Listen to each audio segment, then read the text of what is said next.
पश्चिम बंगाल के मुर्शिदाबाद में सांप्रदायिक हिंसा को लेकर कलकत्ता हाई कोर्ट की तरफ से गठित जांच समिति ने गंभीर खुलासे किए हैं। रिपोर्ट की माने तो हिंसा में तृणमूल कांग्रेस के स्थानीय नेता की भूमिका थी। हमलों का नेतृत्व स्थानीय पार्षद महबूब आलम ने किया। रिपोर्ट के मुताबिक पीड़ितों ने कई बार पुलिस को कॉल किया लेकिन कोई मदद नहीं पहुंची। इस रिपोर्ट के बाद अब बीजेपी ममता सरकार पर हमलावर है।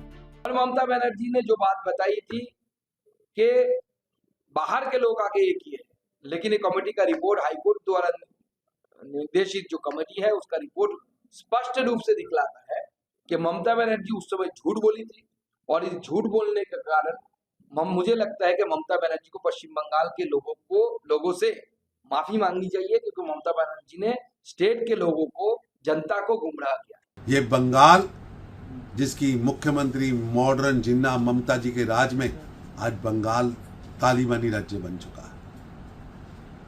मुर्शिदाबाद में हिंदुओं पर हुए हमले कोई दंगा नहीं है, बल्कि सुनियोजित ममता सरकार के संरक्षण का सांप्रदायिक नरसंहार, और उसकी अगुवाई खुद सत्तारूढ़ पार्टी के नेता कर रहे हैं। और पूरी की पूरी सरकार, पुलिस, तंत्र यंत्र ममता बनर्जी के आदेशों पर इस्लामी कट्टरवाद को संरक्षण भी दे रहा है और खुली ढाल बनकर कार्य कर रहा है। ये दुर्भाग्यपूर्ण है। एक वातावरण वहाँ बना है जिसमें टीएमसी के राजनीतिक कार्यकर्ता, आपराधिक गिरोहों और पुलिस की जिस तरह से एक सांठगांठ है और जो उनका गठजोड़ है, उसकी वजह से अब इससे हालात बिल्कुल स्पष्ट हो चुके हैं कि आने वाले चुनाव में ममता जी के लिए वापसी कर पाना बिल्कुल ही असंभव लक्ष्य है। टीएमसी के नेता इस रिपोर्ट पर सवाल उठा रहे हैं। वहीं इंडी गठबंधन में टीएमसी के साथी दलों के नेताओं ने इस रिपोर्ट की सच्चाई को कटघरे में खड़ा कर दिया है।